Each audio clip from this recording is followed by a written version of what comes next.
Hello students, welcome back to our YouTube channel Lal Bahadur Shastri college बनाना। बच्चों, हमने लास्ट क्लास में BSc third year inorganic chemistry में आपका उपसहसंयोजक यौगिक शुरू किया था, जिसमें हमने डी कक्षकों का विपाटन पढ़ लिया था। और डी कक्षकों के विपाटन में हमने अष्टफलकीय संकुल जो आपका ऑक्टाहेड्रल कॉम्प्लेक्स होता है उसके बारे में पढ़ा था। उसमें किस तरह से आपका डी कक्षकों में विपाटन मीन्स के डी कक्षकों में स्प्लिटिंग किस तरह से होगी उसके बारे में पढ़ा था। बच्चों, किस तरह से होगी तो बच्चों मैंने आपको बताया था कि डी कक्षक जो ऑक्टाहेड्रल कॉम्प्लेक्स होते हैं उसमें जो आपके डी उसमें जो उसके डी कक्षक होते हैं d x square minus Y square and D Z square, वो क्या होते हैं, ऑन द एक्सिस होते हैं या फिर अलोंग द एक्सिस होते हैं। और जो लिगेंड आते हैं बच्चों, वो क्या होते हैं, हमेशा ऑन द एक्सिस ऑक्टाहेड्रल में क्या होते हैं, ऑन द एक्सिस या फिर अलोंग द एक्सिस, मतलब उसके सामने आते हैं। तो जिसकी वजह से आपके डी एक्स स्क्वायर और d x square minus Y square and D Z square, ये जो कक्षक होते हैं या फिर इनके जो इलेक्ट्रॉन होते हैं उनकी ऊर्जा क्या होती है, बढ़ जाती है। और साथ ही आपके D x Y, D Y z और डी जेड एक्स, ये जो कक्षक एक्सिस के बीच में रहते हैं, इनकी ऊर्जा में क्या हो जाती है, कमी हो जाती है। तो इस कमी और वृद्धि होने की वजह से डी कक्षकों में क्या हो जाता है, विपाटन हो जाता है। और विपाटन होने के बाद जो तंत्र की ऊर्जा रहती है वो क्या रहती है, कॉन्स्टेंट रहती है, स्थिर रहती है। तो इससे हम कैसे समझा सकते हैं कि जो कक्षकों में वृद्धि हुई है, या कक्षकों की ऊर्जा में जो वृद्धि हुई है वो किसके बराबर है, तो जो कक्षकों में कमी, जिन कक्षकों की ऊर्जा में कमी हुई है वो दोनों आपस में क्या होंगे, बराबर होंगे। तो इस तरह से तंत्र की ऊर्जा में क्या होगा, स्थायित्व रहेगा। साथ ही बच्चों, आज की क्लास में हम शुरू करेंगे आपका चतुष्फलकीय संकुल या फिर टेट्राहेड्रल कॉम्प्लेक्स के बारे में पढ़ेंगे बच्चों। तो शुरू करते हैं आज की क्लास। और आज की क्लास में चतुष्फलकीय कॉम्प्लेक्स के बारे में, चतुष्फलकीय संकुल के बारे में बताते हुए मैं आपको बताना चाहता हूँ कि कोई भी अगर चतुष्फलकीय कॉम्प्लेक्स होता है तो उसकी ज्योमेट्री को हम कैसे समझाएंगे। तो उसकी ज्योमेट्री को समझने से पहले बच्चों, आपको किसी एक क्यूब या फिर आप स्क्वायर, क्यूब को एज्यूम करना होगा। और क्यूब में अपोजिट साइड के जो भी कॉर्नर होंगे उनको छोड़ के एक कॉर्नर को मिलाते हुए आपको क्या बनाना है, टेट्राहेड्रन बनाना है या फिर चतुष्फलकीय संकुल बनाना है। तो किस तरह से बनाते हैं बच्चों, यहाँ पे मैं एक डायग्राम बना रहा हूँ, उसके अकॉर्डिंग आप बना सकते हैं। सबसे पहले बच्चों, आपको चतुष्फल की संकुल बनाना है, टेट्राहेड्रन कॉम्प्लेक्स बनाना है। तो इस तरह से आप पहले दो स्क्वायर बना लीजिए।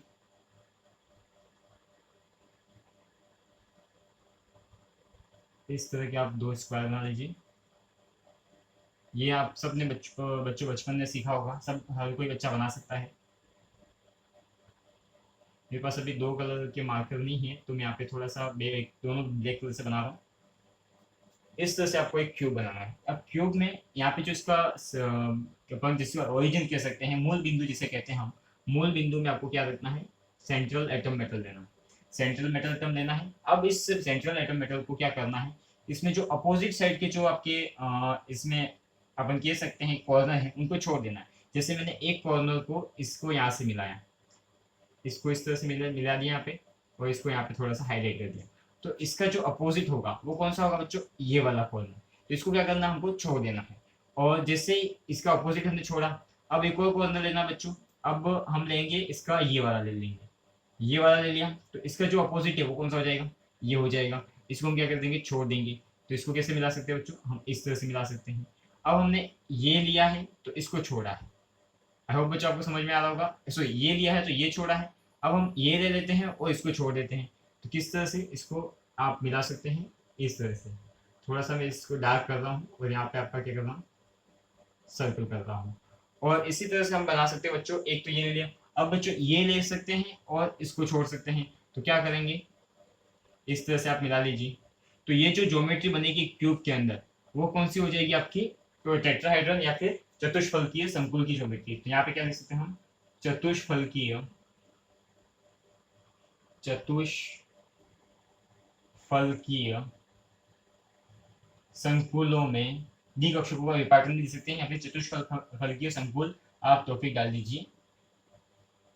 तो बच्चों इस तरह से हम चतुष्फलकीय संकुल की ज्यामिति को बना सकते हैं। तो बच्चों यहाँ पे मैंने जो डॉट डॉट किए हुए हैं, हाईलाइट किए हुए हैं, जैसे आपका ये वाला, इसको मैं और सर्कल से बड़ा कर देता हूँ, आपको ज्यादा समझ में आएगा।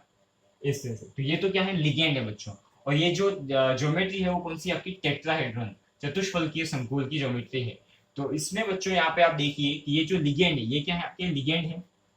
तो लिगेंड की जो पोजीशन है वो किस तरह से, यहाँ पे मैं इसकी एक्सिस को शो करूँ तो किस तरह से शो कर सकते हैं हम, ये वाली हो जाएगी एक एक्सिस। एक एक्सिस आपकी ये हो जाएगी और एक एक्सिस मैं यहाँ पे बना लेता हूँ। तो इस तरह से हमारी तीनों एक्सिस हो जाएंगी। अब आप देखिए थोड़ा सा, आप अगर गौर करते हैं और नोट करते हैं किसी चीज को, तो इसमें जो आपके लिगेंड हैं वो एक भी एक्सिस के सामने नहीं आ रहा है, सब क्या आ रहे हैं, एक्सिस के बीच में आ रहे हैं। तो और यहाँ पे एक्सिस के बीच में आ रहे हैं तो एक्सिस के ऊपर एक भी मतलब लिगेंड नहीं आ रहा, जिसकी वजह से इनकी जो एनर्जी होगी, किसकी, जो आपके एक्सिस पे बनने वाले कक्षक हैं आपके किसी भी मेटल के, जो डी ऑर्बिट, जैसे d x square minus Y square and D Z square, कहाँ पे बनते हैं, अलोंग द एक्सिस बनते हैं। तो अलोंग द एक्सिस आपका एक भी लिगेंड नहीं आ रहा है, किसमें, टेट्राहाइड्रल कॉम्प्लेक्स में, टेट्राहाइड्रल कॉम्प्लेक्स में। तो जिसकी वजह से इनकी जो एनर्जी है वो क्या हो जाएगी, कम हो जाएगी। बट जो आपके एक्सिस के बीच में जो ऑर्बिट आते हैं, कौन से आते हैं, d x Y, D Y Z and D Z x, ये जो ऑर्बिट आते हैं, इनकी एनर्जी क्या हो जाएगी, इनके कंपेरिजन में, कौन से, d x square minus Y square and D Z square, इनके कंपेरिजन में इनकी एनर्जी क्या हो जाएगी, आपकी ज्यादा हो जाएगी। तो इनके कक्षकों में क्या हो जाएगा, विपाटन हो जाएगा। और ज्यादा एनर्जी वाले कक्षक कौन से हो जाएंगे बच्चों आपके, तो D x Y, D Y Z and D Z X, जिसे हम क्या कहते हैं, D Z X T two G कक्षक, क्या कहते हैं, टी टू जी। इनकी एनर्जी क्या हो जाएगी बच्चों, हाई हो जाएगी। और साथ ही आपके D x square minus Y square and D Z square, इनकी जो एनर्जी हो जाएगी वो क्या हो जाएगी, लो एनर्जी हो जाएगी। तो इस तरह से अपन कह सकते हैं कि टेट्रा सॉरी आपके जो चतुष्फल के संकुल होते हैं उसमें कक्षकों का विपाटन किस तरह से होता है, तो इनमें हाई एनर्जी की और ये लो एनर्जी होने की वजह से इनके कक्षकों में क्या हो जाता है, विपाटन हो जाता है। और साथ ही बच्चों ये जस्ट अपोजिट होता है किसका, ऑक्टाहेड्रल कॉम्प्लेक्स या फिर अष्टफल के संकुल के विपरीत होता है, जिसकी वजह से हम कह सकते हैं ये दोनों एक दूसरे के अपोजिट हैं। और इसमें जो कक्षकों का विपाटन होता है उसे हम क्या कहते हैं बच्चों, डेल टी कहते हैं। क्या कहते हैं, डेल टी कहते हैं। तो जो डेल टी की जो वैल्यू होगी बच्चों, वो हमेशा डेल जीरो से कम होगी, डेल जीरो से कम होगी। तो क्यों होगी बच्चों, क्योंकि इसमें जो ऊर्जा का विपाटन होगा, कक्षकों की ऊर्जा का विपाटन होगा या फिर कक्षकों का जो विपाटन होगा वो ऑक्टाहेड्रल से कम होगा। क्योंकि बच्चों यहाँ पे 4 ही लिगेंड आ रहे हैं और ऑक्टाहेड्रल में कितने लिगेंड थे बच्चों, 6 लिगेंड थे, जिसकी वजह से कक्षकों में विपाटन क्या होगा, ज्यादा होगा, और यहाँ पे कक्षकों में विपाटन कम होगा। तो हमेशा हम कह सकते हैं कि del zero is greater than del t. तो ये इनके बीच में रिलेशन भी हो जाएगा।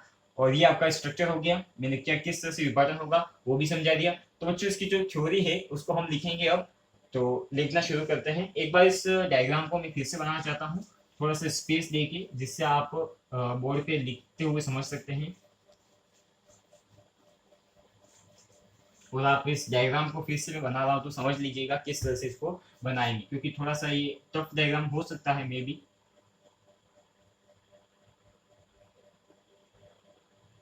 जस्ट अपोजिट करना, आपको क्या करना है, छोड़ देना। तो सबसे पहले मैंने ये लिया, इसको मार्क किया, देन पहले इसको कंप्लीट कर लीजिए इस तरह से। अब उसका मैंने एक कॉर्नर ये ले लिया, एक कॉर्नर ये ले लिया, एक कॉर्नर ये ले लिया। अब क्या करना है, बस आपको मिलाना है इस तरह से। और इसको मिलाएंगे आप इस तरह से, और इसको इस तरह से। तो ये आपका कौन सा हो जाएगा, टेट्राहेड्रल कॉम्प्लेक्स हो जाएगा। और इनके बीच में जो बॉन्ड एंगल होता है, सबको पता है बच्चों को, कितना होता है, 109 डिग्री एंड 28 मिनट्स। ये क्या होता है, इसमें बॉन्ड एंगल होता है। तो इसको आप नोट कर लीजिए। और साथ ही यहाँ पे एक एक्सिस भी बनाइएगा आप। इस तरह से हम क्या बना सकते हैं, एक्सिस बना सकते हैं। ये कौन सी हो जाएगी आपकी, एक्स वाई एंड जेड, ये एक्सिस हो जाएंगी आपकी। इसको इस तरह से बना लीजिए और लिखिए इसमें बच्चों, एक विलगित धातु आयन, एक विलगित धातु आयन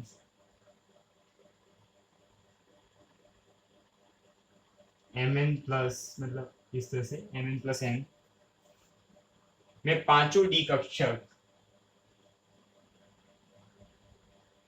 में पांचों डी कक्षक क्या होते हैं, समान ऊर्जा के होते हैं। पांचों डी कक्षक समभ्रंश होते हैं, समभ्रंश होते हैं,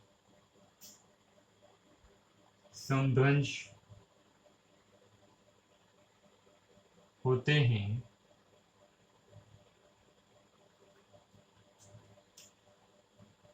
तथा जब लिगेंडों को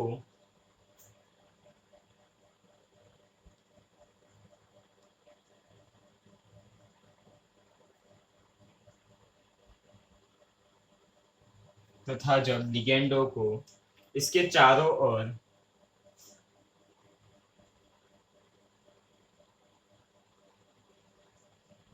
इसके चारों ओर इसके चारों ओर चतुष्फलकीय ज्यामिति में, इसके चारों ओर चतुष्फलकीय ज्यामिति में, चतुष्फलकीय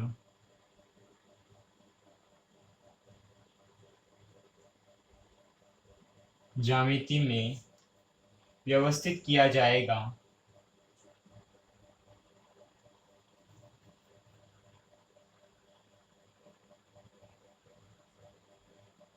व्यवस्थित किया जाएगा।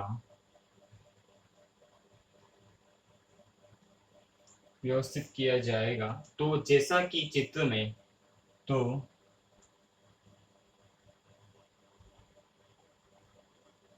जैसा कि चित्र में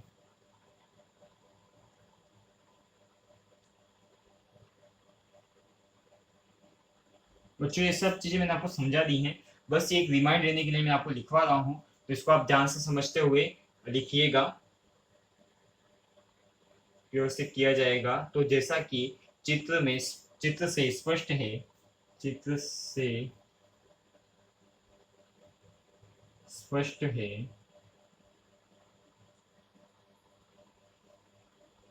कि धातु आयन का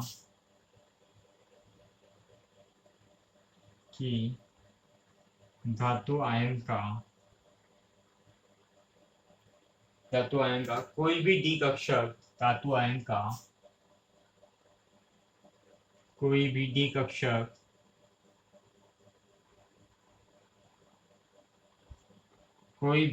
कक्षक लिगेंड की दिशा में, लिगेंड की दिशा में नहीं है, लिगेंड की दिशा में, सॉरी, लिगेंड की दिशा में नहीं है, परंतु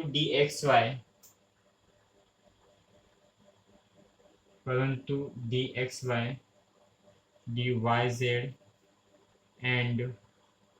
dyz and dzx कक्षक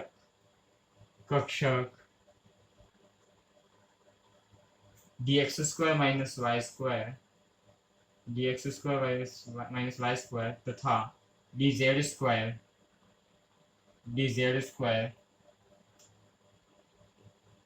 की अपेक्षा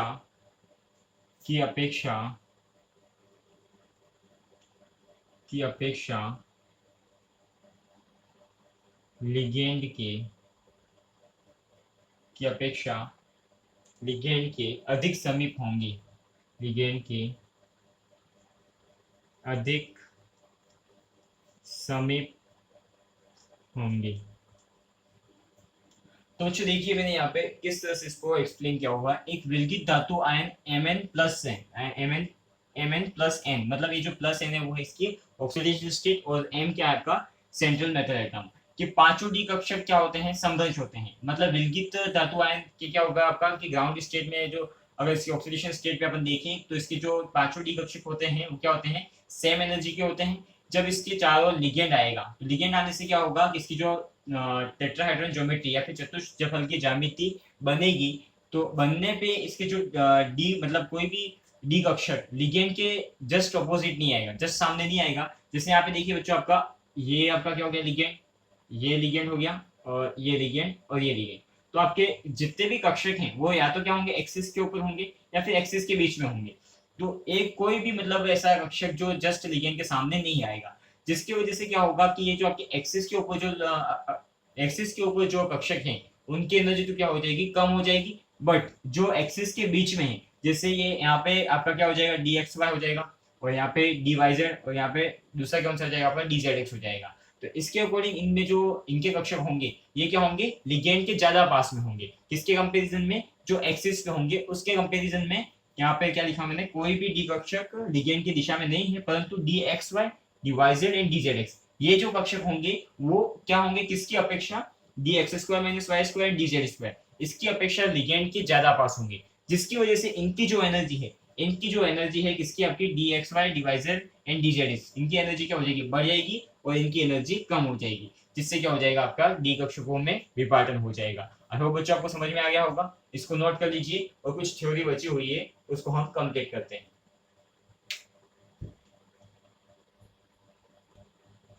तो बच्चों आगे हम क्या लिख सकते हैं इसमें कि ऊर्जा में जो विपाटन होगा वो किस तरह से होगा, तो आई होप आपने नोट कर लिया होगा। नेक्स्ट जो लाइन्स है वो लिखिए आप इसको। बच्चों डायग्राम को आप मैं रहने दे रहा हूँ, क्योंकि इस डायग्राम से मैं आपको इसमें जिस तरह से मतलब ये विपाटन होता है, स्प्लिटिंग होती है डी कक्षकों में, वो समझा सकता हूँ।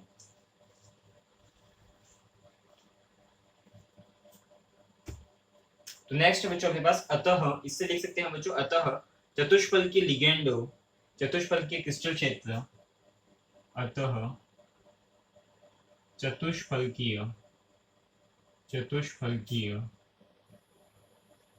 क्रिस्टल क्षेत्र,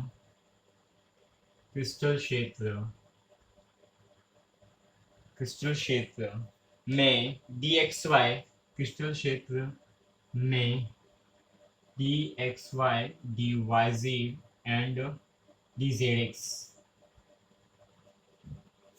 एक्स की ऊर्जा क्या हो जाएगी बच्चों, अधिक, की ऊर्जा अधिक एवं d x square minus Y square and D Z square की ऊर्जा कम हो जाएगी, की ऊर्जा कम हो जाएगी बच्चों। तो जो आपके D x square minus Y square and D Z square, इन कक्षकों को हम क्या कहते हैं, ईजी कक्षक कहते हैं। आपके कौन से कहते हैं, ईजी, और d x y, y z और डी जेड एक्स, इसको क्या कहते हैं हम, टी टू जी कक्षक। तो इनको आप ऐसे भी लिख सकते हैं, टी टू जी की ऊर्जा अधिक और एजी की ऊर्जा क्या हो जाएगी, कम हो जाएगी। एंड आगे लिखेंगे चतुष्फलकीय संकुल,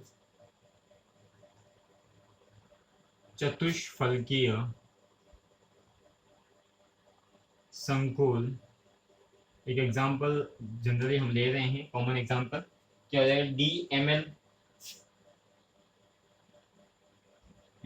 4 एन प्लस, और इनका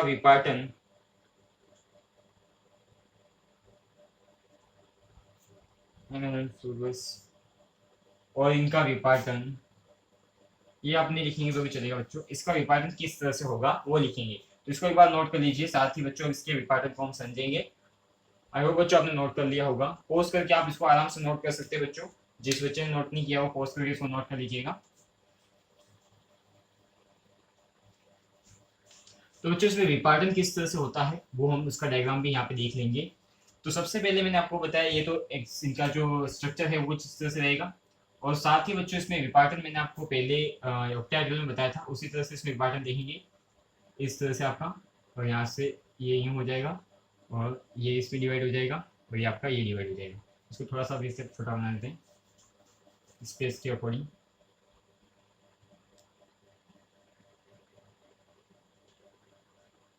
तो बच्चों यहाँ पे कौन सा हो जाएगी आपकी डी कक्षक ग्राउंड स्टेट में, कौन से स्टेट में, ग्राउंड स्टेट में या फिर निम्न अवस्था में, ग्राउंड स्टेट। और यहाँ पे जाते ही क्या हो जाएंगे, गोलाकार सममिति में आ जाएंगे, 1 2 3 4 5। यहाँ पे याद लिख सकते हैं गोलाकार सममिति क्रिस्टल क्षेत्र, इसको लिखेंगे बच्चों हम गोलाकार सममितीय क्रिस्टल क्षेत्र,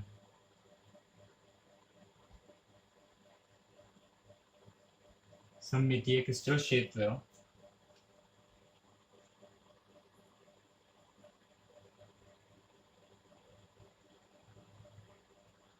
तो ये हो जाएंगे बच्चों आपके लोअर एनर्जी में कौन से हो जाएंगे, एजी कक्षक हो जाएंगे, और इनका नाम क्या हो जाएगा, d x square minus Y square and D Z square, और ये हो जाएंगे आपके D x Y, D Y Z and D Z x. और इसे हम कहते हैं बच्चों टी टू जी, क्या कहते हैं, टी टू जी कक्षक। और इनकी जो बीच ऊर्जा का गैप होगा वो टोटल तो क्या हो जाएगा आपका 10 डी क्यू हो जाएगा, और ये किस तरह से डिवाइड हो जाएंगी, तो यहाँ ऊपर आपके हो जाएंगे 6 डी क्यू एंड यहाँ पे नीचे 4 डी क्यू के हो जाएंगे। इस तरह से आप इसको नोट कर सकते हैं। और ये इसमें कक्षकों का विपाटन होता है बच्चों। साथ ही हम लिखेंगे बच्चों कि यहाँ पे जो T2G एवं AG कक्षकों की ऊर्जा में अंतर डेल्टा डेल टी द्वारा प्रदर्शित किया जाता है। क्या लिखेंगे बच्चों यहाँ पे? ये जो आपको मतलब डेल जीरो अपन पहले देखते थे, ऑक्टाहेड्रल में डेल जीरो लिखते थे, यहाँ पे क्या लिखेंगे बच्चों? हम डेल टी लिखेंगे। क्या लिखेंगे? डेल टी लिखेंगे। नेक्स्ट लिखिए यहाँ पर, यहाँ पर T2G एवं EG कक्षकों, EG कक्षकों में विपाटन, EG कक्षकों में विपाटन, सॉरी, EG कक्षकों में ऊर्जा, EG कक्षकों की ऊर्जा, EG कक्षकों की ऊर्जा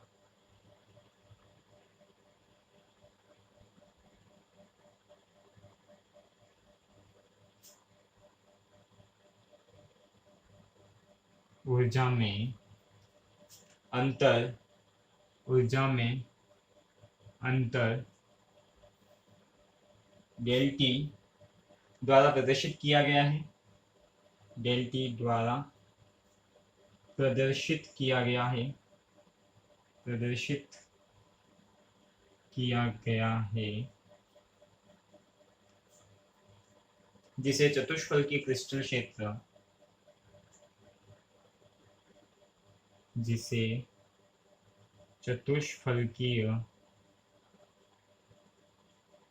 क्रिस्टल क्षेत्र, क्रिस्टल क्षेत्र विपाटन ऊर्जा कहते हैं। क्रिस्टल क्षेत्र विपाटन ऊर्जा कहते हैं। और यहाँ पे हम लिख सकते हैं T2G की ऊर्जा क्या होगी? अधिक होगी। T2G की ऊर्जा अधिक एवं, पहले भी हमने लिखा है फिर भी मैं एक बार रिपीट कर रहा हूँ, EG की ऊर्जा कम हो जाएगी।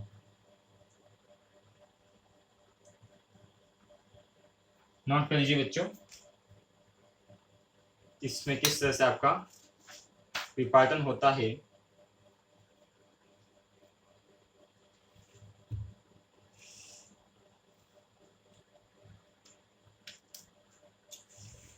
बच्चों साथ ही अगर आपके पास अगर क्वेश्चन आता है कि डेल टी और डेल जीरो में क्या संबंध हो सकता है या फिर उसमें किस तरह की सिमिलरिटीज या डिफरेंस आएंगी, तो उसके बारे में भी आप लिख सकते हैं कि जो डेल टी का जो मान होता है वो डेल जीरो से क्या होता है? कम होता है। और क्यों कम होता है तो उसके बारे में मैंने आपको समझाया है, तो वो भी अपन लिख लेते हैं किस तरह से। आई होप अपनी नोट कर लिया होगा ये।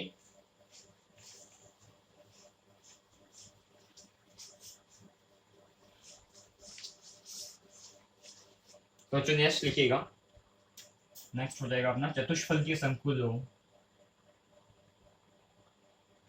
चतुष्फलकीय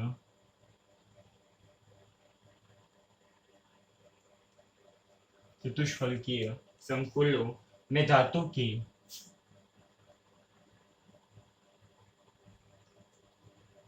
में धातु की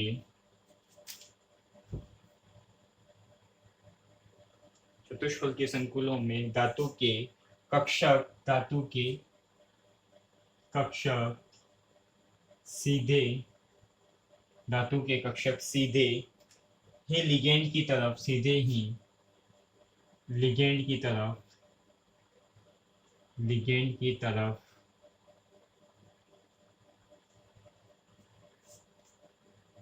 लिगेंड की तरफ अभिविन्यस्त नहीं होते, अभिविन्यस्त,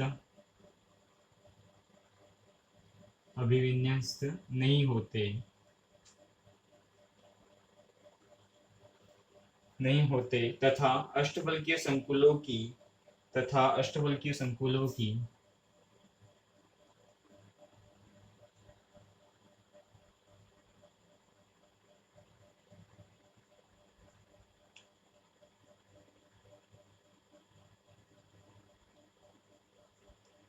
अष्टफलकीय संकुलों की संख्या भी कम होती है। संख्या भी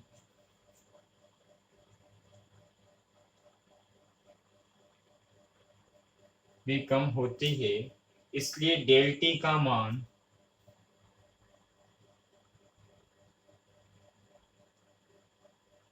डेल टी का मान डेल ज़ीरो डेल टी का मान डेल ज़ीरो के मान से कम होता है।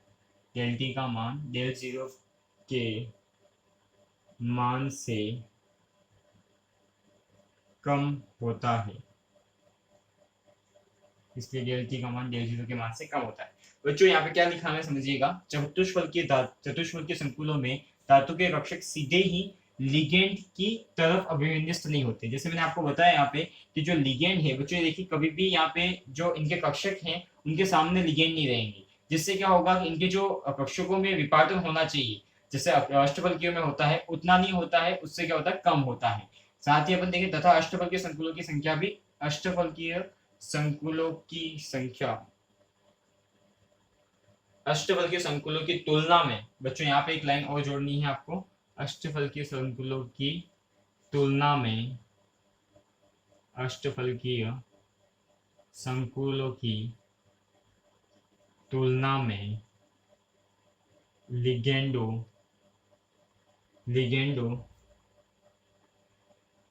की संख्या क्या होती है बच्चों, कम होती है, की संख्या कम होती है। इसलिए डेल टी का जो मान होगा वो क्या होगा, डेल ज़ीरो से हमेशा क्या होगा के मान से कम होता है, क्या होगा कम होगा। तो ये इनके बीच में रिलेशन भी आप लिख सकते हैं, या फिर डेल टी का मान डेल ज़ीरो से कम क्यों होता है तो उसमें भी आपको ये रीजन लिखना है। तो आई होप बच्चों आपको चतुष्फल के संकुल के बारे में सब कुछ समझ में आ गया होगा, उनमें किस तरह से कक्षों का विपाटन होता है और किस तरह से इसमें इलेक्ट्रॉन तो आपने देख ही लिया जो आपने वीवीटी पढ़ा हुआ इलेक्ट्रॉन कैसे भरते हैं। तो ये होता है अपना चतुष्फल के संकुलों में द्विकक्षकों का विपाटन। आई होप बच्चों आप सबको समझ में आ गया होगा। नेक्स्ट क्लास में हम इसका दूसरा पार्ट लेंगे और आज की क्लास को यहीं तक रखेंगे। Thank you so much.